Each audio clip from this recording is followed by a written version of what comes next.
Baik, Assalamualaikum warahmatullahi wabarakatuh dan selamat malam. Jumpa lagi dengan saya Andi Angio. Dan kali ini kita di segmen Sigma Podcast yang sangat spesial tentunya.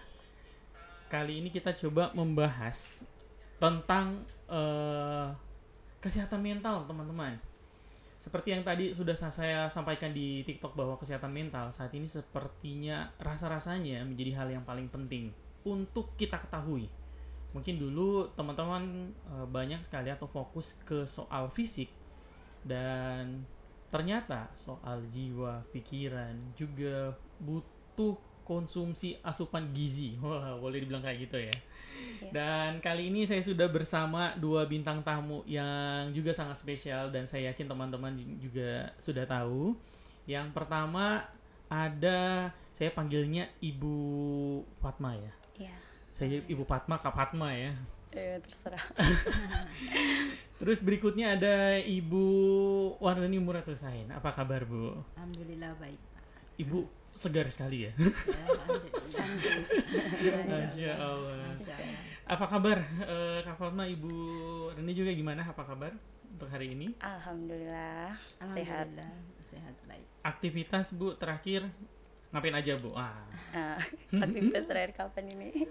Tahun lalu Bu. Oh, tahun lalu. Hari ini. Iya. Hari ini saya seperti biasa karena seorang ibu rumah tangga jadi biasa. Oh ya, berarti Merawat fokus di anak-anak. rumah ya. Oh, oke. Kalau Ibu pasti sibuk sekali ya. Tidak juga habis sholat saja. Oh. Sedikit. Ibu sibuk sekali jawabannya ya.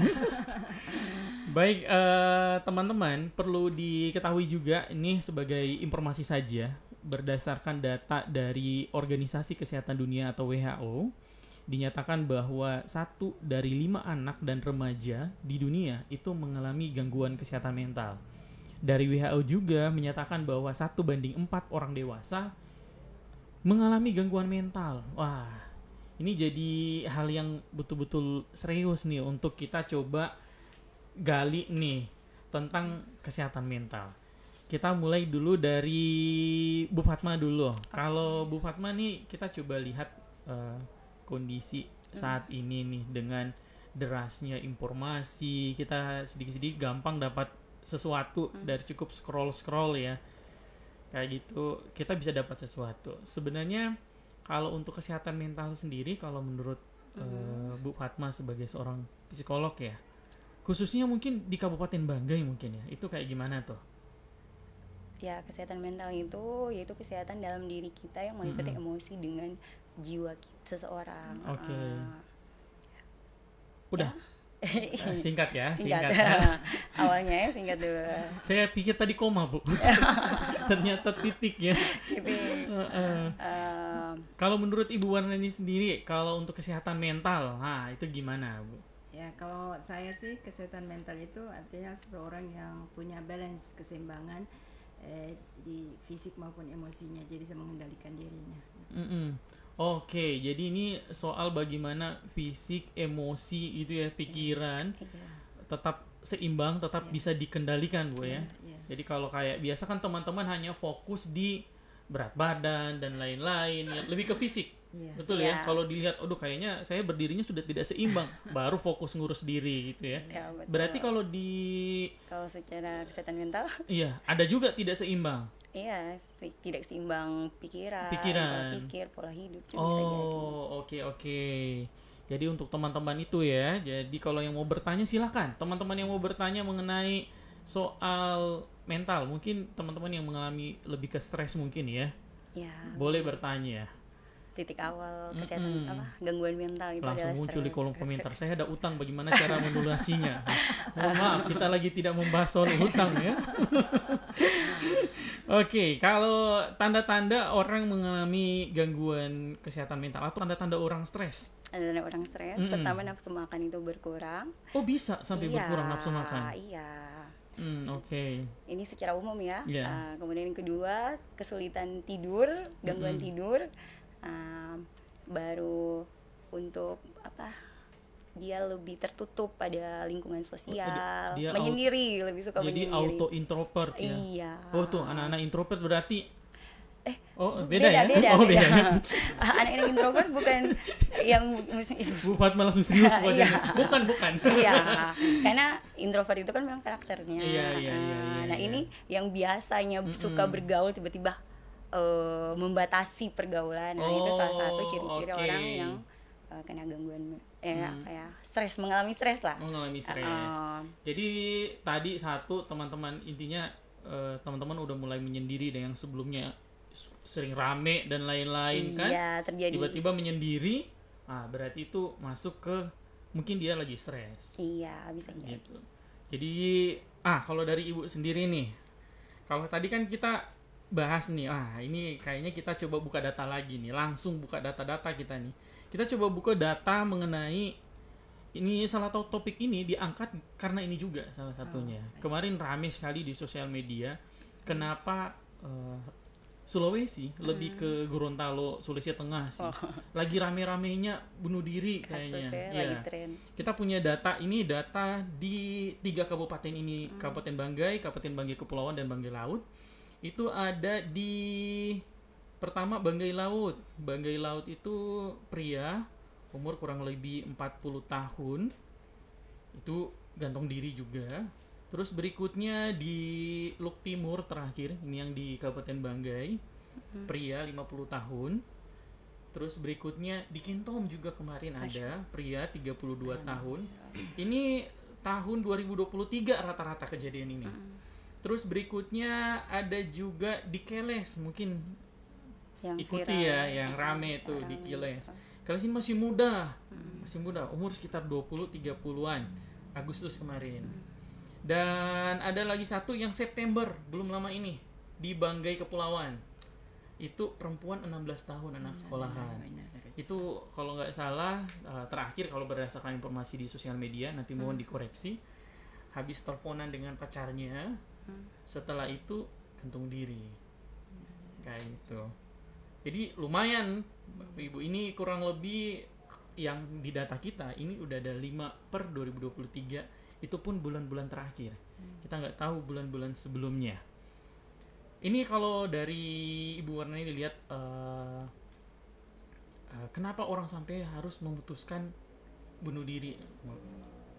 Oke. Kalau saya melihatnya biasanya orang bunuh diri itu kan karena putus asa. Iya. Merasa bahwa tidak ada jalan keluar untuk persoalannya.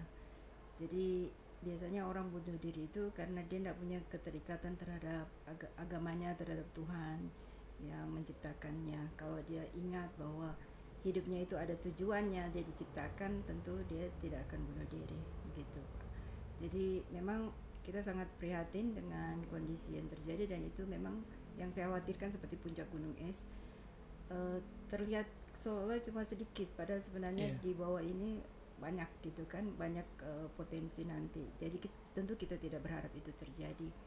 Jadi ya mungkin saya cuma bisa menghimbau keluarga atau teman dekat itu harus memperhatikan teman-temannya gitu, karena kecenderungan bunuh diri ini biasanya menular, ya kan. Orang melihat misalnya idolanya bunuh diri, dia juga pikir oh iya ya, ternyata bunuh diri itu gampang bisa menyelesaikan masalah saya, padahal dia tidak tahu bahwa tidak menyelesaikan masalah dia. Mungkin di dunia dia selesai, tapi di akhirat nanti tidak selesai. Dia harus mempertanggungjawabkan semuanya lagi di sana. Gitu. Iya, di dunia selesai, akhirat babak baru, bos. Dan babak itu mungkin lebih kejam ya. Sebelum kita lanjut, kita break sejenak teman-teman. Ada perbaikan teknis di angle kamera kita. Oke, kita kembali lagi teman-teman, dan kita coba say dulu orang-orang yang ada di live, baik di Facebook maupun di TikTok. Nah, siapa-siapa ini yang sudah bergabung ya? Ada mana nih yang pertama nih? Tadi udah saya lihat ada yang kasih komentar. Wah, teman-teman yang mau bertanya juga boleh, silakan. Atau mau curhat tentang masalahnya teman-teman juga boleh. Lebih fokus ke soal stres ya mungkin ya bahasanya. Dan kalau teman-teman ragu, sebentar kalau saya curhat di situ semua orang tahu kan. teman-teman boleh bilang ada sapi taman, nah gitu Bu. Kalau orang lu tanda-tanda dia ini Bu, ada sapi taman, kan? So dia itu berarti. Pertama ada Sari Banun Salawali, Masya Allah, semoga ibu sukses selalu. Mantap Ibu Wardani Murad, woi luar biasa. Yang lain udah ketimpa Bu, belum kebaca ini ya. Ada berapa nih yang udah sempat nonton saat ini. Dan untuk teman-teman sekali lagi yang ingin bertanya silakan boleh langsung titip komentar di kolom, silakan. Kita kembali ke Bu Fatma. Tadi kalau dari Ibu Wardani menyampaikan perlunya basic mungkin ya dari setiap kita nih. Kalau tadi Ibu Wardani lebih melihat ke bekal keagamaan. Kalau dari sisi psikolog nih, kenapa orang sampai memutuskan sejauh itu? Ya, yang pertama dia merasa beban hidupnya terlalu berat, dan lingkungannya tidak mensupport. Nah, biasanya begitu. Jadi dari pola pikirnya, dia anggap lingkungan tidak mensupport, akhirnya timbullah pertama stres kan, akhirnya dia masuk ke depresi, berujung ke depresi. Apalagi kalau misalnya tipikal orang yang tidak terbuka, tidak mau terbuka itu biasanya ya berakhir dengan pikiran ingin mengakhiri hidup begitu. Makanya pada saat dari kecil kita seharusnya harus pintar mengenali emosi kita. Emosi kita itu bagaimana sih? Apakah kita marah, kita sedih, kita masih maksudnya kita sudah bisa mengenali bagaimana batasan emosi kita. Jadi apakah emosi kita ini masih 50% normal atau misalnya sudah down sekali. Pada saat dia sudah down, apakah kita membutuhkan bantuan orang lain atau kita bisa mengendalikan sendiri emosi kita. Begitu. Jadi mengenali emosi, memperkenalkan emosi itu penting, apalagi buat anak-anak. Dimulai dari anak-anak memperkenalkan emosi itu, dimulai dari kecil. Jadi memang kuncinya nih kita harus lebih kenal diri kita dulu. Iya, kenal emosi kita, diri kita, emosi kita. Ada orang biasa hanya fokus di berat badan. Iya, memang. Kalau berat badan bertambah dia tahu bertambah ya. Kalau berkurang dia tahu berkurang. Ternyata emosi juga harus ditahu. Iya, ditahu. Harus ditahu kalau ini sudah emosi saya paling maksimal atau ini emosi saya yang biasa saja sih. Iya, jadi kita kenali. Ada kan kadang orang sudah tingkat emosinya sudah tinggi, ternyata tidak, saya baik-baik saja gitu. Saya baik-baik saja, tahu uratnya di sini ya. Padahal sudah marah sekali ya. Jadi pentingnya memperkenalkan emosi pada anak-anak. Begitu dari kecil. Jadi memang seharusnya dilatih ya berarti ya. Dilatih memang emosi itu ya, supaya lebih mudah dikenali ya. Jadi kalau misalnya anak menangis, jangan disuruh berhenti, tapi ditanya, kenapa menangis? Nah, begitu. Itu adalah salah satu cara memperkenalkan emosi. Adik kenapa? Adik sedih, adik marah. Jadi dia sudah mulai itu, habis dia mulai belajar mengenali emosinya ya. Tapi mamanya stres pada dengar ini tak. Gitu mama ya. Tidak ya. Jadi itu kuncinya lebih dulu bagaimana kita mengenali diri kita lebih dalam. Betul. Ya. Gitu teman-teman. Jadi memang teman-teman ini memang jangan cuma mengenali orang lain ya. Kita harus belajar mengenal diri kita sendiri. Jangan cuma bisa bercerita ada sapi taman. Dia itu baik sekali. Kita selalu pada juga dicerita seharusnya ya, oleh diri sendiri. Terus berikutnya, kalau menurut Bu Fatma nih, apakah orang yang mengalami stres, orang yang mengalami stres itu, apakah hanya bisa dialami oleh orang dewasa seperti kita? Tidak. Atau anak-anak juga bisa mengalami? Iya, anak-anak dimulai dari usia 0 saja, itu bisa terkena stres. Misalnya, kan stres itu adalah tekanan. Nah, tekanan yang tidak bisa terkendalikan, akhirnya terjadilah stres begitu. Tekanan-tekanan dari dalam diri. Bayi pun bisa mengalami stres. Bayi? Iya. Kalau bayi pada saat dia lapar dan tidak diberikan makanan, dia akan mengalami stres. Kalau yang sering cubit-cubit gitu bikin dia stres tidak? Ya iyalah. Iya. Cubit-cubit. Kan ada biasa kalau ada bayi nih. Jangan manis kali sampai biru. Sakit. Sedangkan orang dewasa saya kok dicubit kan sakit. Iya.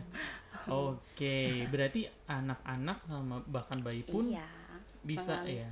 Oke. Karena perasaan itu, emosi itu dari bayi, dari lahir itu sudah ada. Gitu.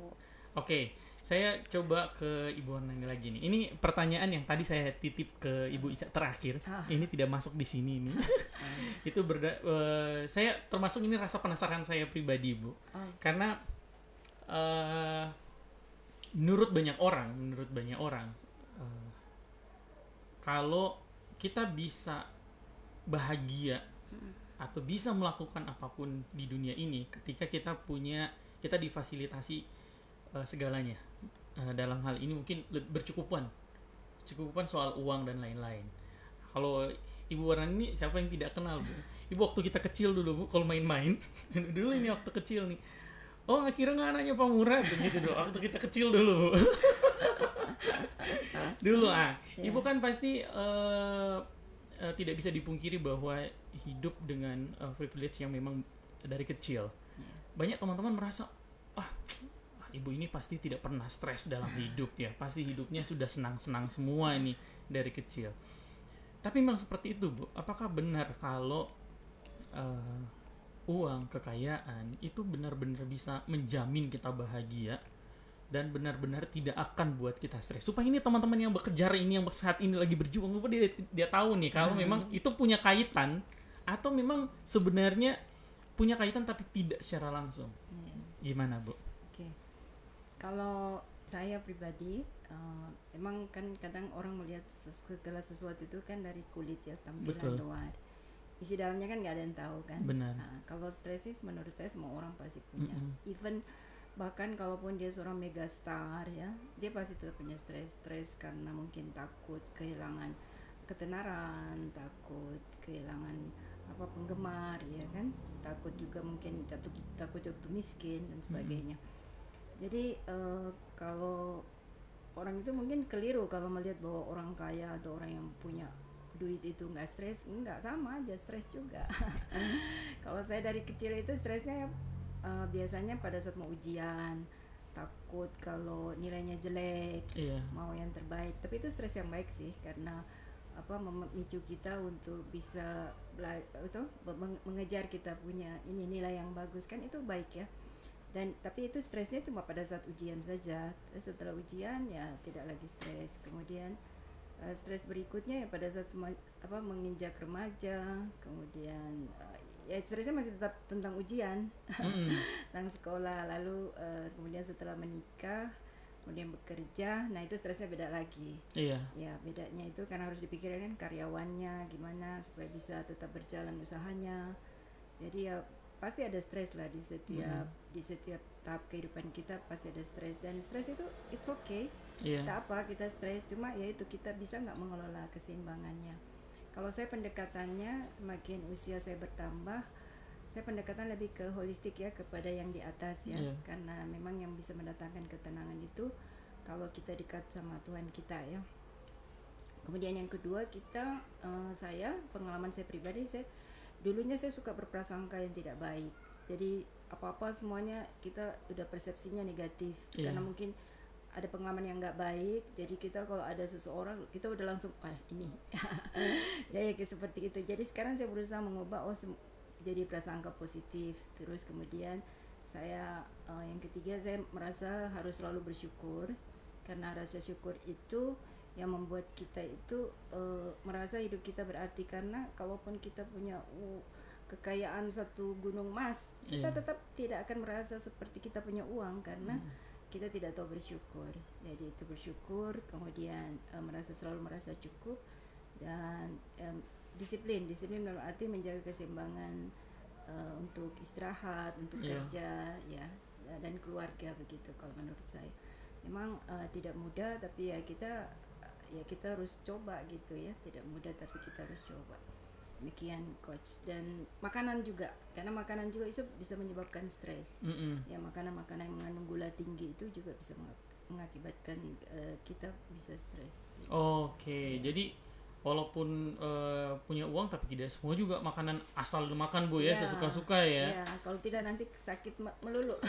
Tuh teman-teman ya. biar Ibu Warna ini masih stres juga ngurus perusahaan Bu ya. Tuh ada karyawan-karyawan yang bikin tereng juga itu. Oh tidak ya. Tetap juga Bu yang tetap ada stres. Itu teman-teman ya, sebenarnya stres itu kita mau diam, mau gerak, mau ya tetap stres juga. Berarti ini bukan cuma soal menghilangkan stres ya, tapi soal mengelola mungkin ya. Jadi kalau ada yang tanya, Ibu Wardani stres? Ya stres juga, cuma tidak yang berlebihan Bu ya. Mungkin tadi Ibu Wardani sudah sampaikan kalau Ibu lebih ke bagaimana mensyukuri dengan apa yang ada. Karena kalau tidak bersyukur ya benar juga, biar punya segalanya. Karena ada yang lebih segalanya. Ada pemilik segalanya. Ada yang lebih segalanya. Dan tadi benar juga mungkin Bu yang tadi Ibu sampaikan soal kita ada orang-orang juga yang mengkhawatirkan soal ketenaran dan lain-lain. Buktinya angka bunuh diri di Korea juga itu tinggi sekali.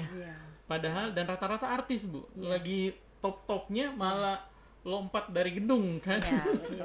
Ternyata memang bukan tentang soal kekayaan, bukan soal ketenaran dan lain-lain. Bahkan itu bisa malah jadi bumerang ya, berarti ya.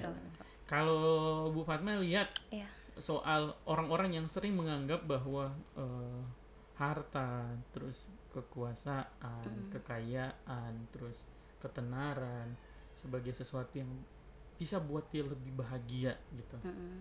Itu gimana Bu sebenarnya? Kalau dari sisi psikolog? Semua sih tergantung dari orangnya kan. Setiap orang kan berbeda-beda untuk kalau untuk dia merasa puas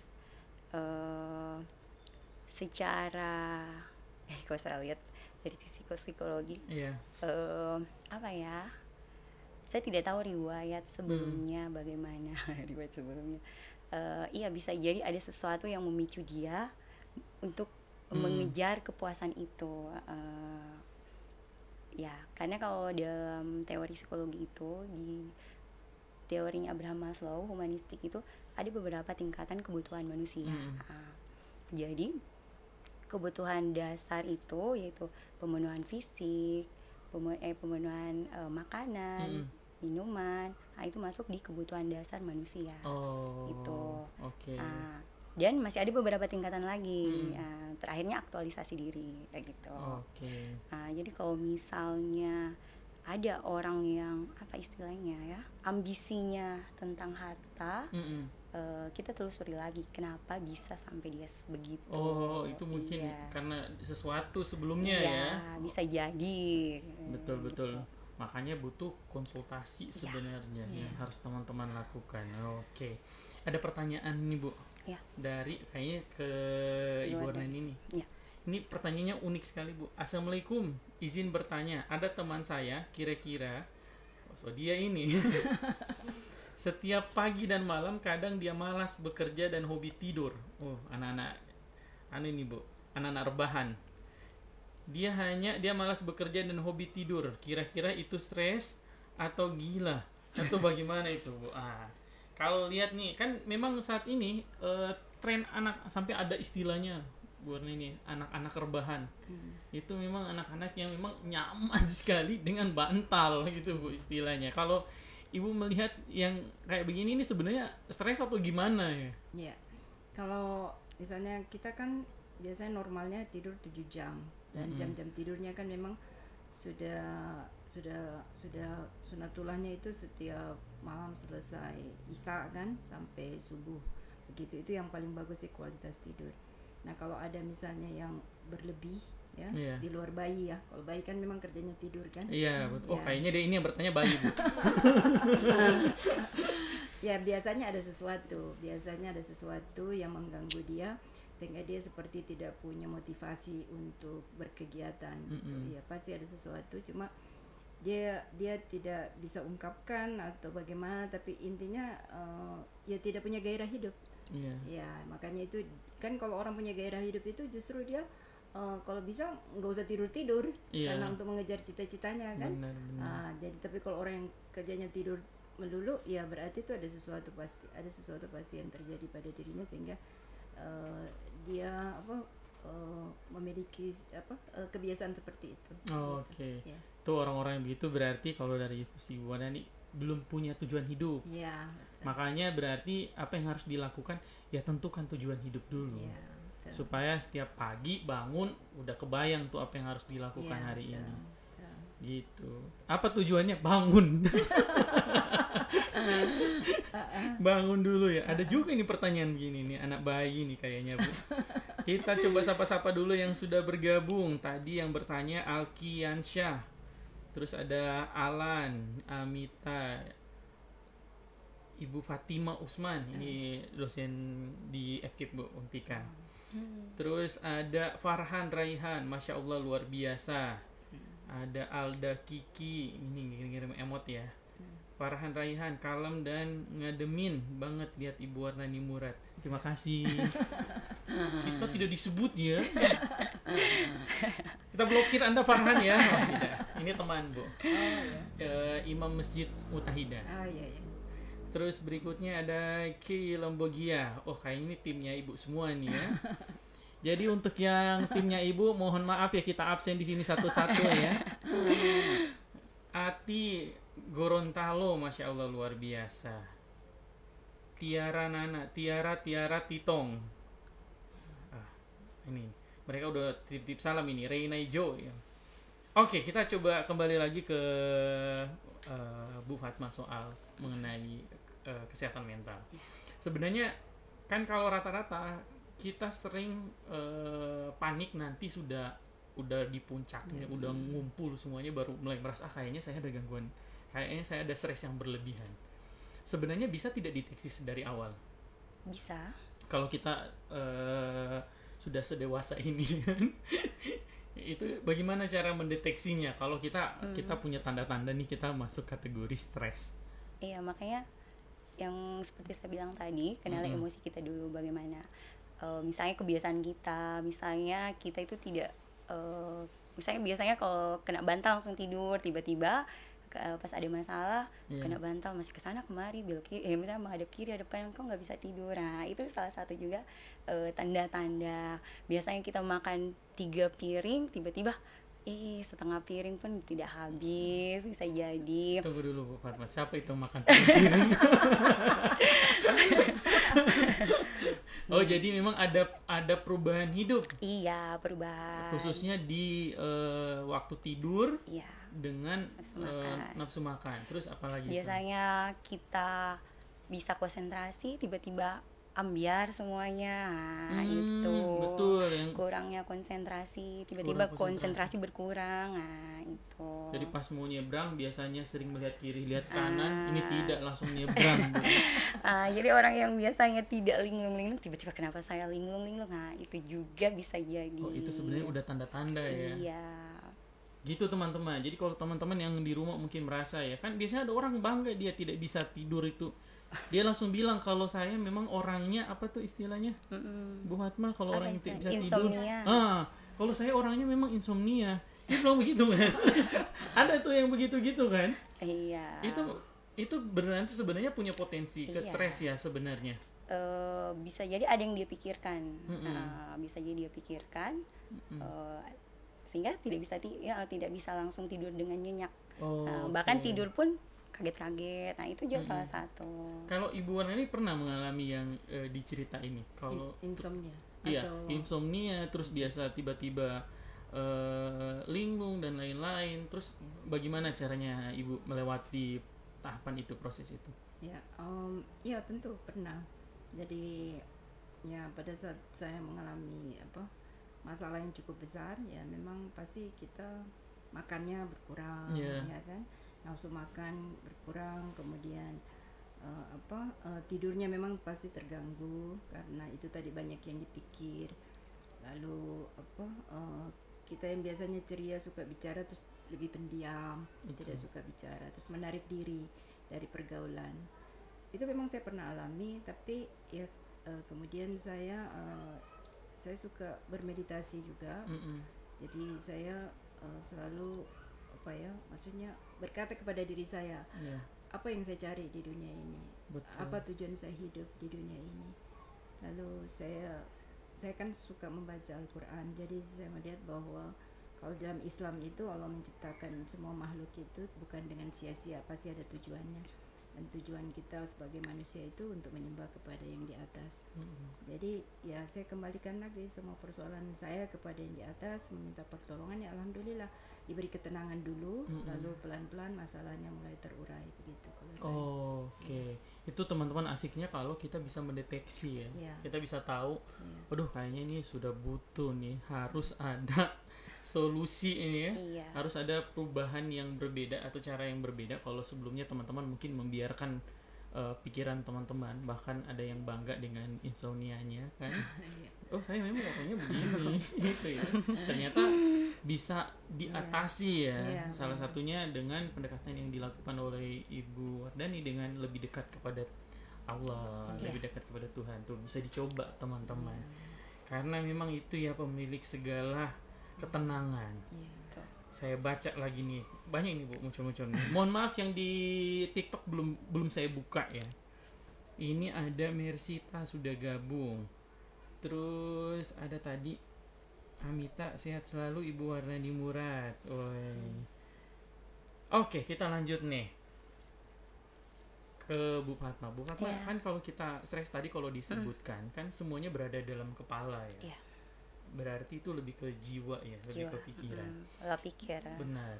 Sebenarnya kalau kita punya masalah di soal kesehatan mental atau di stres, punya tidak pengaruh ke fisik?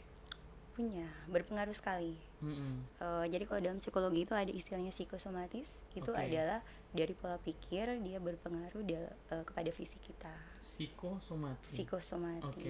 Nah, itu jadi ada beberapa gangguan fisik, penyakit fisik itu seperti asam lambung, jantung. Oh, asam lambung juga stres ya? Iya, itu stres. Mohon maaf kalau Anda bilang, aduh asam lambung saya kayaknya, mohon maaf Anda stres. Iya. Berarti tapi memang serius nih? Iya, serius. Asam lambung itu sangat diakibatkan karena pengaruh pikiran, stres. Asam lambung. Makanya kalau misalnya pas lagi banyak pikiran, coba kadang sering sakit ulah hati kan. Nah itu tapi benar juga sih. Saya kebetulan mama saya itu sering sekali kalau setiap kali saya coba bawa ke dokternya langsung bilang ibu banyak pikiran. Iya. Tapi memang punya pengaruh besar. besar. Selain asam lambung, jantung. Oh, jantung juga punya pengaruh. Sakit kepala, hipertensi, darah tinggi itu. Tuh, teman-teman ya. Kalau baik-baik kita stres ya. Ternyata bukan karena soal hal lain, ternyata hanya karena pikiran. Akhirnya mempengaruhi betul-betul mempengaruhi ke fisik kita ya. Iya, berpengaruh sekali. Aduh. Kayaknya tadi saya mau bilang saya asam lambung, Bu. Tidak jadi asam lambung ya. karena hal terus. Jadi itu teman-teman, dan tidak perlu malu mungkin ya kalau teman-teman harus bilang. Tadi dari Ibu Warni juga cerita kalau pernah mengalami hal tersebut. Saya secara pribadi pun bukan juga pernah sih, kali bisa sering ya, khususnya pada saat di kondisi-kondisi tertentu yang seperti Ibu sampaikan, kondisi di mana kita benar-benar mengelola sesuatu dan ternyata tidak sesuai ritme yang kita inginkan, itu biasa ya lumayan lah, tapi bisa dikelola Bu ya. Kayak gitu. Selain pendekatan agama kalau Bu Fatma, apalagi yang bisa kita lakukan untuk mengelola stres? Iya, pendekatan dari diri kita sendiri. Bagaimana tujuan-tujuan, ya seperti yang Ibu Wardani bilang tadi, tujuan kita harus jelas. Nah, pola pikir kita harus diberi positif, diberi asupan positif. Ya salah satunya seperti yang Ibu Wardani bilang tadi, meditasi itu bagus untuk pola pikir. Nah kalau dalam Islam itu kan seperti kita berzikir, sholat, itu salah satu cara meditasi dalam Islam. Nah kemudian yang kedua, untuk mengolah stres ya, olahraga rutin itu penting. Oh, olahraga rutin juga ternyata. Olahraga apa nih? Terserah, pokoknya yang menyenangkan hati kita, yang membuat kita nyaman, itu penting olahraga. Oke, berarti memang meditasi gitu ya, seperti yang Ibu pola sudah pikir, lakukan juga. Kan? Olahraga, teman-teman. Nah, apalagi tuh? Pola pikir, pola makan. Nah, iya, karena iya makanan juga berpengaruh. Makanan manis itu pemicu depresi.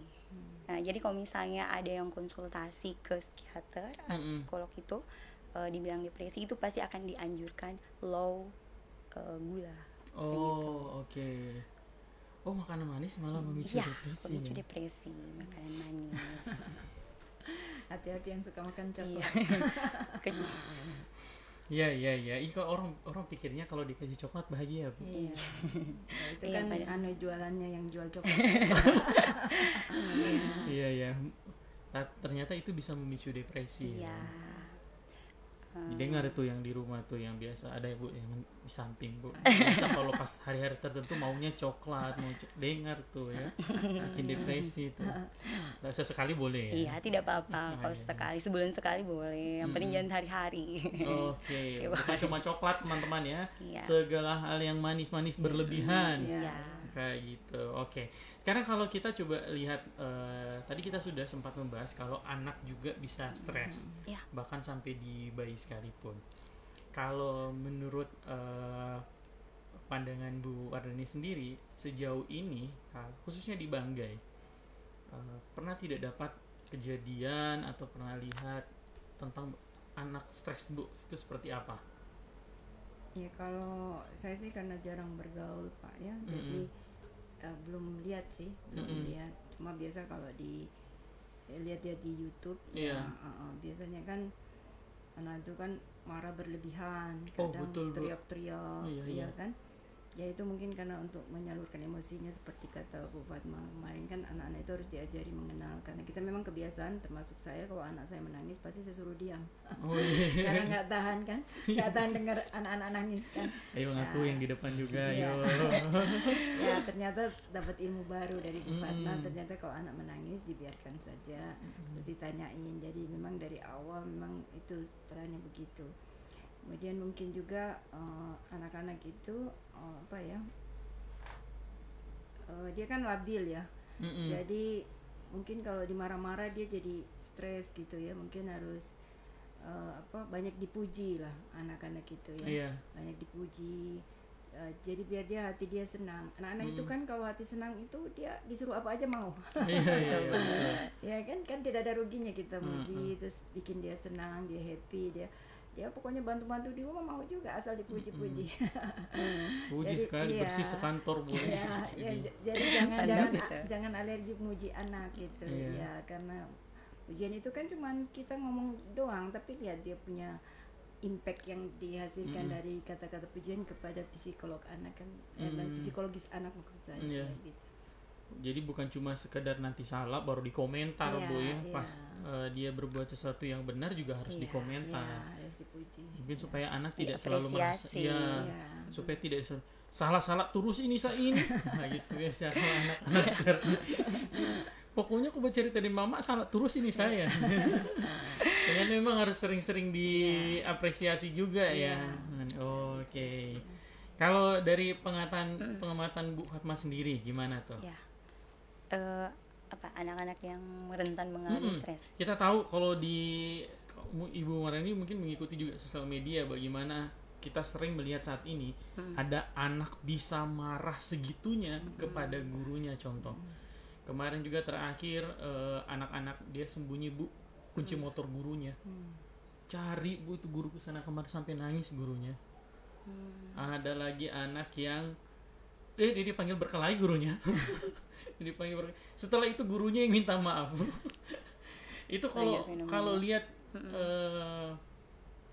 rasa-rasanya entah ini ya, entah saya yang tidak mengikuti seperti apa. Rasa-rasanya dulu kita tidak sebegitu sekali ke guru ya. Dulu senakal-nakalnya kita tuh nakal tapi tidak berkaitan dengan guru. Contoh panjat pagar, bolos, tawuran, itu jauh dari guru. Sekarang tuh dia bisa nakal ke guru. Dia bisa bercanda dengan guru berlebihan, dia bisa menyerang guru berlebihan, dia bisa bilang guru itu jahat, kita dulu biar dipukul kayaknya tidak bisa menyebut guru jahat ya. Kayaknya tetap gitu. Sekarang itu kayaknya segalanya jadi anak-anak sekarang kayaknya lebih mudah mengungkapkan perasaannya, atau sebenarnya memang kenapa ada perubahan kayaknya. Kalau dari segi kasus-kasus yang coach sebut tadi, sebenarnya mungkin dulu juga ada. Saya punya pengalaman teman saya. Jadi begini, teman saya itu waktu SD kan, lumayan lah laki-laki kan. Jadi sebenarnya bukan mau bilang nakal, tapi mungkin terlalu aktif gitu ya. Dia juga sempat, maksudnya dia kalau sama guru-guru yang hobi misalnya yang dia rasa mengancam dia akan seperti begitu ekspresinya. Nah, tapi pada saat guru-guru yang mampu membuat dia nyaman, dia merasakan oh saya itu diperhatikan. Sebenarnya anak-anak begitu mau diperhatikan sebenarnya. Ada teman saya begitu, jadi dia hormatnya ke guru yang lebih lembut kepada dia. Teman saya laki-laki kebetulan. Betul. Dan pada saat sekarang itu dia dewasanya itu dia alhamdulillah sukses. Iya benar. Nah, jadi kalau menurut saya sih mungkin pada saat sekarang ini yang kita lihat adalah media sosialnya ya, media sosial. Jadi akhirnya muncullah berita-berita seperti itu. Bisa jadi dulu juga ada seperti itu. Tapi tidak muncul. Nah, dan pada zaman sekarang mungkin lebih banyak itu anak terpengaruh dengan media sosial. HP gak mudah ditemukan, orang tua memberi kebebasan kepada anak untuk menggunakan HP. Benar. Apalagi kalau misalnya anak misalnya orang tua yang punya kesibukan di luar rumah dan anak itu tidak dikontrol dengan baik, itu berpengaruh juga. Apa yang dia tonton, apa yang dia lihat, apalagi sosok teladan dari rumah itu tidak dia temukan. Jadi orang tua yang tidak memberikan teladan, akhirnya dia mencari teladan yang lain. Dia lihat bisa jadi film atau film game di luar yang bisa dia lihat di HP. Akhirnya dia mencontoh teladannya. Iya, teladannya dari apa yang dia tonton. Dan apa yang dia tonton belum tentu semuanya baik. Apalagi orang tua yang tidak bisa mengontrol anak dengan baik. Nah, itu bisa jadi bisa ada kemungkinan besar itu yang berpengaruh pada perilaku anak saat ini. Kalau dulu kan kita tidak ada HP ya. Iya, dulu tidak ada handphone. Kayaknya satu-satunya tempat kita menambah pengetahuan sekolah kayaknya. Iya, buku ya. Iya. Buku. Film Doraemon ya. Betul juga film sih. Berarti boleh sebenarnya sama saja ya, generasi dulu sama saat ini hanya soal mungkin pemilihan informasi yang di-up ke sosial media ya juga ya. Mungkin bisa. Saat ini memang media lebih tertarik ke hal-hal yang begitu ya. Yang pencapaian malah tidak terlalu. Iya, sebenarnya media sosial tuh lebih bagus itu mengangkat pencapaian begitu. Jadi anak-anak yang menonton, yang mendengar itu juga termotivasi. Dengar tuh teman-teman yang punya media. Jangan. Iya gitu. Tapi sekarang kayaknya lebih banyak yang betul. Itu ya. Tapi intinya berarti anak-anak dan kita juga berarti sangat berpengaruh juga pada tadi yang ke lingkungan juga berarti. Iya, lingkungan. Oke, kalau dari Ibu Wardani sendiri, seberapa penting sih Bu lingkungan memberi pengaruh kepada kita, Bu? Khususnya dalam rangka contoh nih, Bu ya. Saya mau bertanya ke Bu Fatmah soal sebenarnya menerima banyak pujian itu bisa buat kita stres tidak, Bu? Iya, bisa, ada tidak. Makanya kita menyeimbangkan antara pujian, apresiasi dengan hukumannya. Ini banyak sekali yang puji Ibu ini.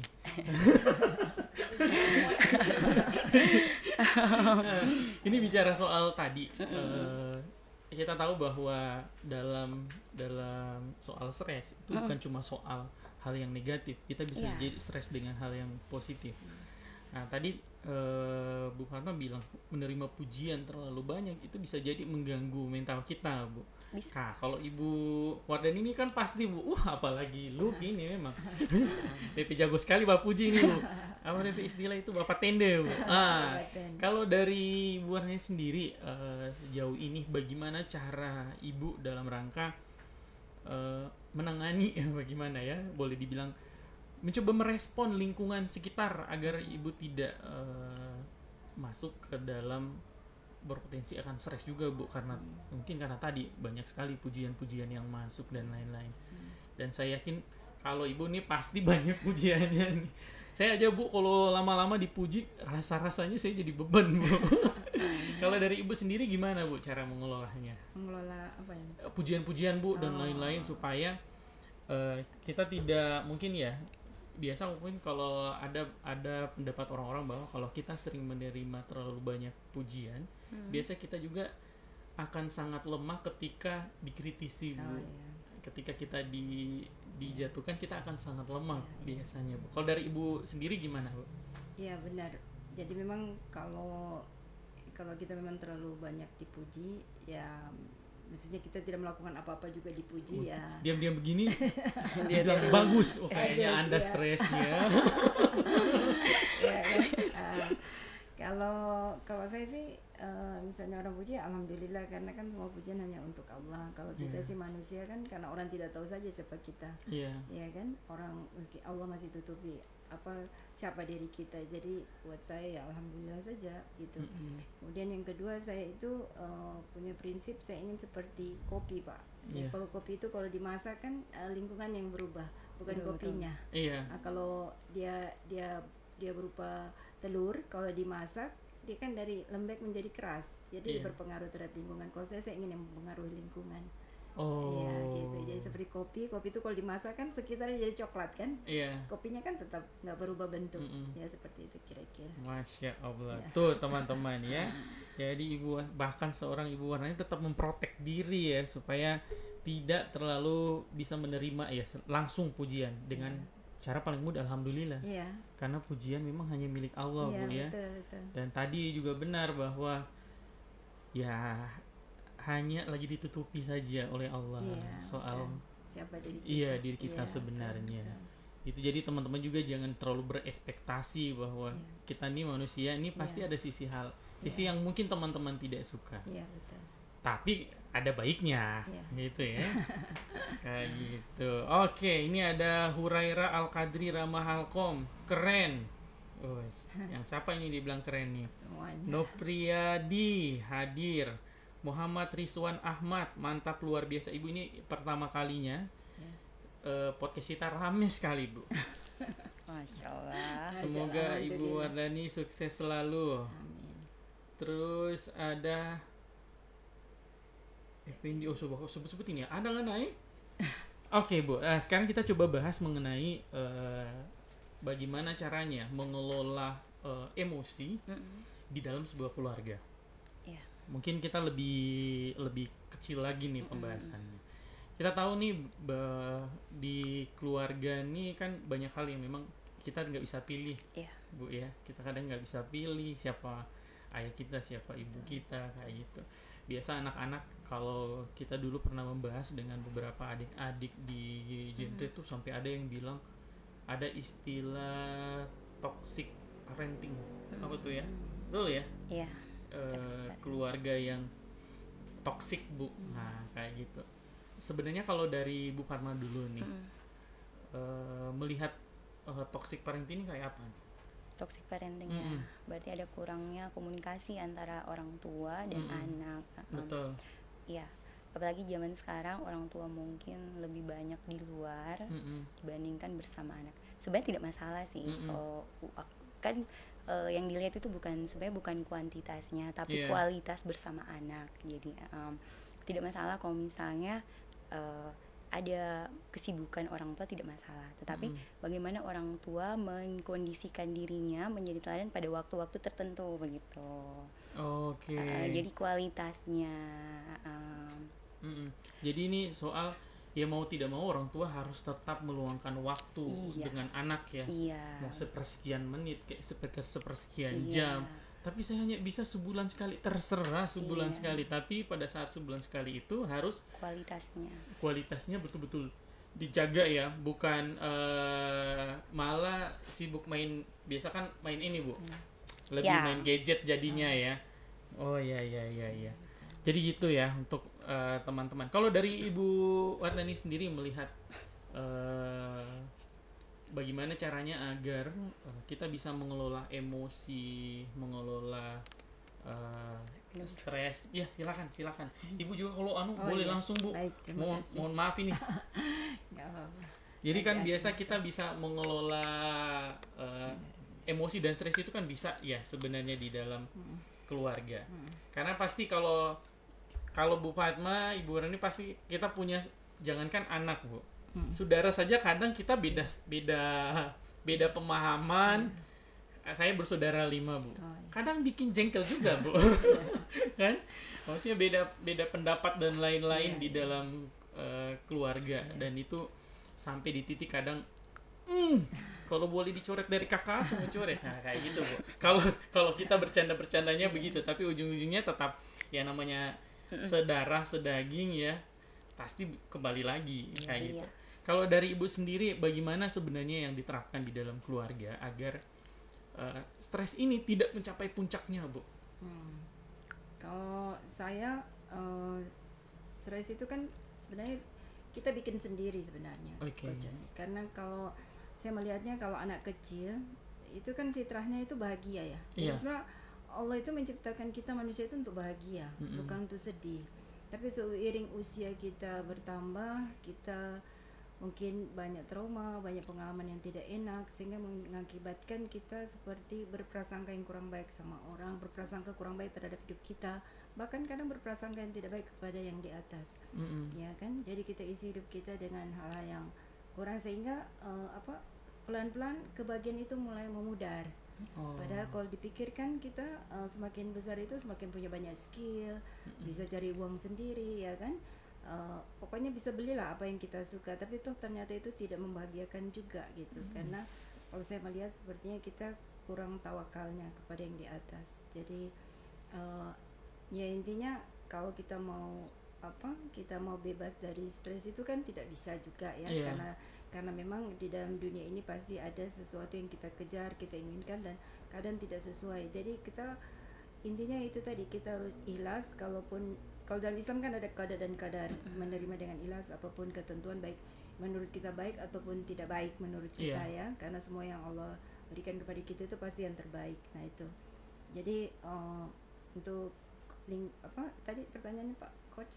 Untuk keluarga, bagaimana mengelola stres di dalam keluarga? Ya, jadi kalau saya sih berusaha mendekatkan diri kepada agama sih, anak-anak saya sih dekatkan ke agama. Jadi dari awal itu supaya dia tidak kosong hidupnya, dia tahu untuk apa dia diciptakan oleh Yang Maha Kuasa. Biasanya orang stres itu atau depresi itu karena dia tidak tahu untuk apa dia hidup. Iya, banyak kan orang begitu. Saya lahir, terus saya besar, terus saya kerja, saya berkeluarga, terus saya mati, kan gitu. Terus untuk apa saya hidup? Simple ya. Iya. Jadi benar ya, mungkin ya tadi teman-teman mungkin udah menyimak dan mendengarkan apa yang Ibu Warni sampaikan. Jadi kembali ke diri lagi, baik soal di keluarga juga akan kembali ke diri.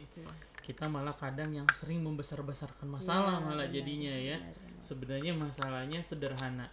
Dan tadi yang paling penting yang saya coba garis bawahi adalah soal qada dan qadar tadi. Bagaimana kita bisa menerima keadaan dengan tulus mungkin Bu ya, dengan ikhlas.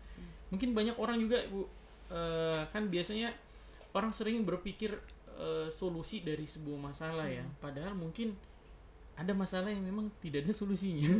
Tinggal harus dinikmati saja ya. Kan biasanya begitu Bu.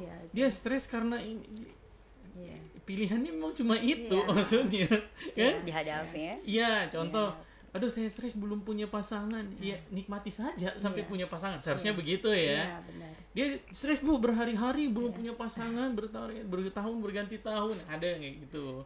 Padahal seharusnya ya mungkin memang Allah belum kasih mungkin seperti yang Ibu bilang, yang belum takdirnya. Jadi memang Allah kasih kesempatan, nikmati dulu masa-masamu saat ini sampai memang yang ditakdirkan datang. Tuh poinnya teman-teman. Luar biasa ya. Kita masuk di akhir-akhir ini, tapi tiba-tiba ada yang bertanya dari Nur Fitri Muhammad. Kakak mau tanya, kalau terlalu sering mengalah dalam hal apapun, berpengaruh tidak ke kesehatan mental seseorang? Sering mengalah. Ya apa-apa, iya saya terserah, kamu saja. Gimana tuh? Ada sesuatu sebelumnya. Berarti memang harus ini ya, harus pendekatan lebih ya. Iya, kalau sering mengalah tanpa ada alasan pasti kan tidak wajar sebenarnya. Maksudnya ada masa-masa kita harus mengalah, tapi ada masa-masa kita pertahankan apa prinsip kita begitu. Jadi walaupun kadang dia so tersiksa dia itu sebenarnya masuk ke ranah mau stres itu ya. Iya, kayaknya dicari tahu dulu apa alasannya kan. Iya. Jadi gitu. Siapa tadi yang bertanya? Nur Fitri Muhammad.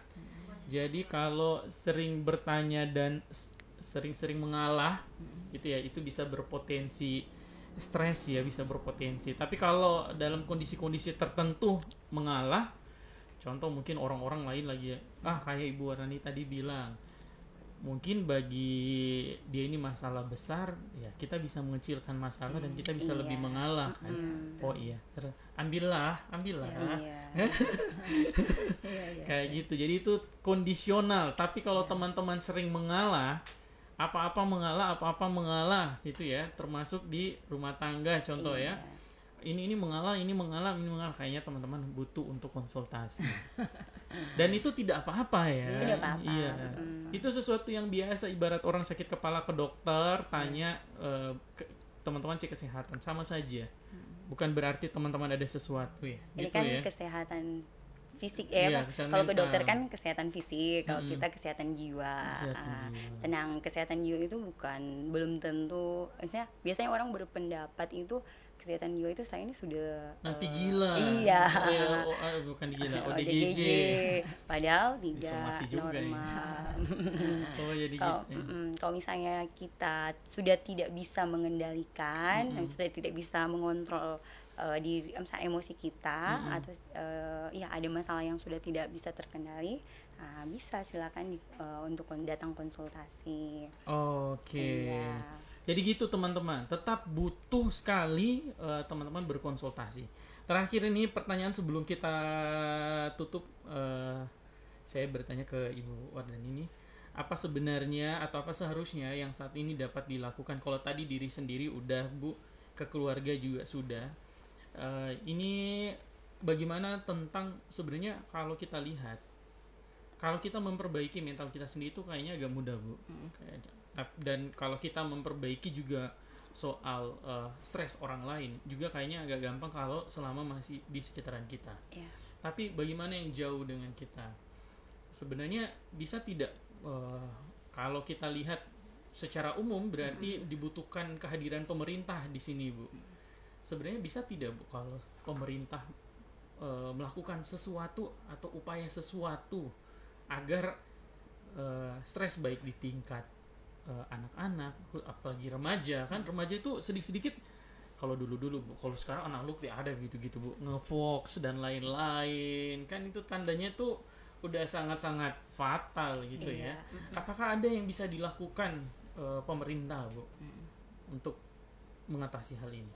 Iya, tentu kalau pemerintah ya kita harapkan tentu toh, karena anak-anak ini kan anak-anak bangsa ya, jadi memang butuh kepedulian pemerintah. Ya sebenarnya sebelum terlanjur ya kita pencegahan, artinya di setiap sekolah itu kita memberikan kayak semacam kayak pertandingan atau apa yang menjadi minat dan bakat mereka begitu, sehingga mereka ada kegiatan yang positif, sehingga mereka mereka merasa bisa berprestasi di situ. Jadi menambah rasa percaya diri mereka, kemudian fokus mereka itu dari yang nggak jelas. Betul. Apa menjadi lebih jelas begitu.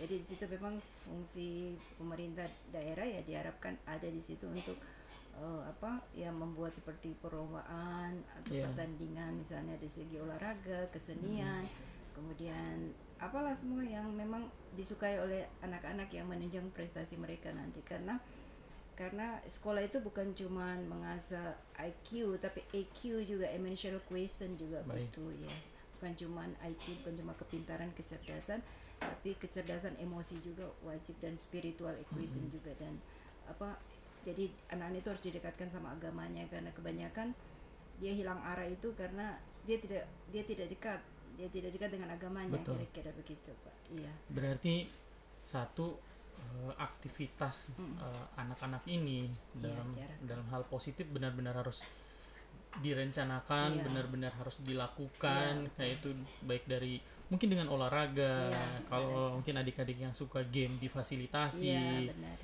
dalam kompetisinya berarti Bu ya, seperti yang Ibu sampaikan. Begitupun soal akademiknya, bagaimana anak-anak ini punya ruang untuk benar-benar menguji kemampuannya. Iya.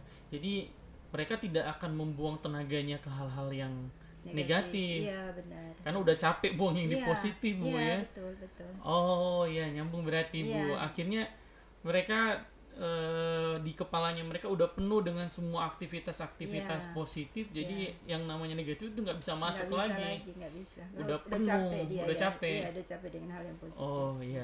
Itu juga biasanya alasan kenapa orang tua memadatkan kegiatan-kegiatan ekskul anak Bu ya, supaya menghindari yang negatif masuk. Iya, benar.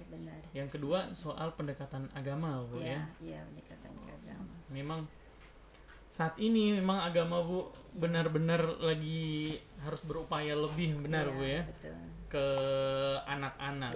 Karena kita tahu nih anak-anak punya hobi yang berubah, terus informasi yang berubah.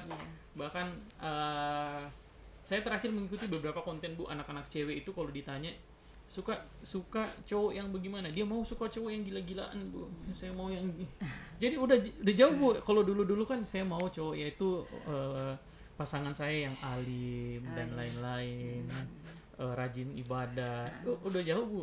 Sekarang itu yang maunya yang cool, rocker. Iya, gila-gila, bisa menerobos dinding kan, tembus langit. Superman kali. Akhirnya pada saat dia dapat dan ternyata nikah, gila-gilaan juga seperti yang diingin, dia malah tidak siap Bu. Iya. Berarti memang pendekatan agama harus dimaksimalkan. Iya, harus lebih dimaksimalkan. Otomatis karena kita bicara pemerintah, otomatis mungkin dari regulasi, dari aturan mungkin yang bisa memang itu bisa dipaksakan nggak Bu?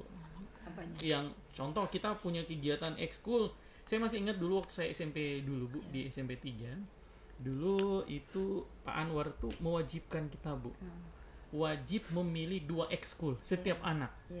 Akhirnya saya kebagian agama sama pramuka Bu, karena nggak boleh tidak boleh Bu, harus ambil 2. Saya ambil itu karena saya menghindari marching band Bu.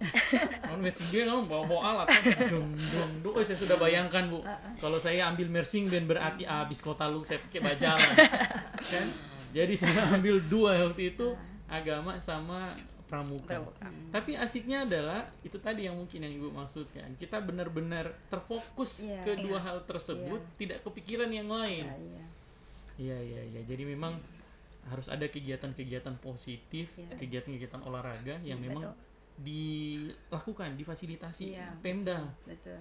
Kesannya sederhana, tapi kalau dibuat secara rutin dan terus menerus, saya yakin bukan cuma stres Bu, kita malah punya atlet-atlet lebih siap dalam soal yang begitu-begitu kan. Tidak lagi dadakan-dadakan Bu. Kalau biasa kalau kabupaten lain Bu dadakan. Kalau Bu Fatma nih terakhir, apa yang harus dilakukan ketika ini simple sekali? Kalau kita udah mulai kan anak-anak sekarang dikit-dikit healing, dikit-dikit healing, kesingkul batu sedikit, kayaknya saya sudah butuh healing. Tapi ada pertanyaan besar, sebenarnya healing itu apa sih sebenarnya? Healing itu kalau secara medis itu adalah pengobatan. Jadi secara medis ya, secara.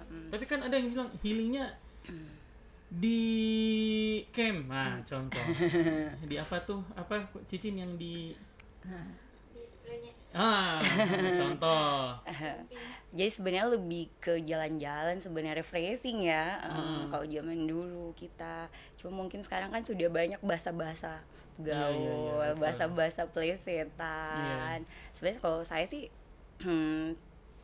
tidak masalah sih menggunakan kata itu. Jadi healing sama jalan-jalan beda ya?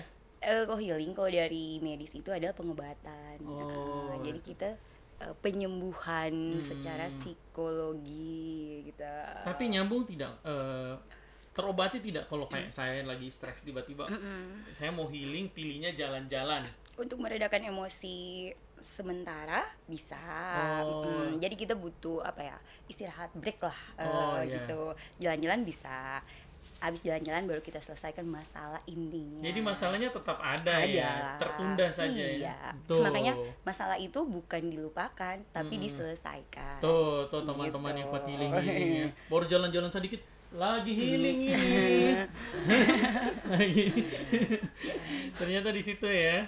Jadi bukan soal healing itu bukan soal jalan-jalannya, tapi bagaimana sebenarnya teman-teman melakukan sesuatu yang berdampak ke masalahnya ya, benar-benar terobati ya. Kalau untuk meredakan emosi kan emosi mungkin bisa jadi kan emosi kita tinggi, masih tinggi. Jadi dengan jalan-jalan emosi bisa lebih reda begitu. Bisa turun ya. Tapi habis itu kita selesaikan masalah. Jangan habis healing emosi tambah naik. Iya. Tagihan mulai banyak tuh. Gitu. Ibu Wardani terima kasih banyak udah sempat hadir di Sigma Podcast. Ini suatu kebanggaan ini untuk kita. Ada juga mungkin mau disampaikan soal. Silakan. Silakan. Jadi begini Coach Andy, alhamdulillah saya dengan Bu Fatma ada rencana untuk membuka rumah konseling. Masya Allah. Ya, rumah konseling karena keprihatinan kami berdua atas itu tadi banyaknya kayak orang-orang sebenarnya membutuhkan pertolongan dari segi mungkin kesehatan mentalnya agak terganggu. Terus dia nggak tahu mau kemana gitu. Makanya kami mencoba dengan niat yang tulus dan ikhlas kami membuka itu rumah konseling karena kepedulian kami kepada sesama. Karena setiap kebaikan kita pasti akan dibalas berlipat-lipat oleh yang di atas gitu. Jadi do good and goods will come to you. Berbuat baik dan kebaikan akan datang kepadamu. Tuh teman-teman ya, ini kabar baik sekali. Dan karena memang kita tahu di Luk itu hampir tidak ada rumah konseling. Dan kita memang teman-teman dalam tanda kutip ya, kita sering masih merasa bahwa kita nggak butuh soal konsultasi kejiwaan, konsultasi dengan psikolog, padahal di kota-kota lain, di kota-kota besar lain itu udah rutin sekali teman-teman. Tadi sempat ngobrol dengan Bu Fatma, sudah hampir 20-an pasien ya, yang sering klien ya, tuh sudah sering berkonsultasi gitu ya. Itu bukan dalam tanda kutip yang seperti teman-teman pikirkan kalau kejiwaannya terganggu itu berarti kayak ODGJ, tidak. Itu lebih ke ngelola stres ya.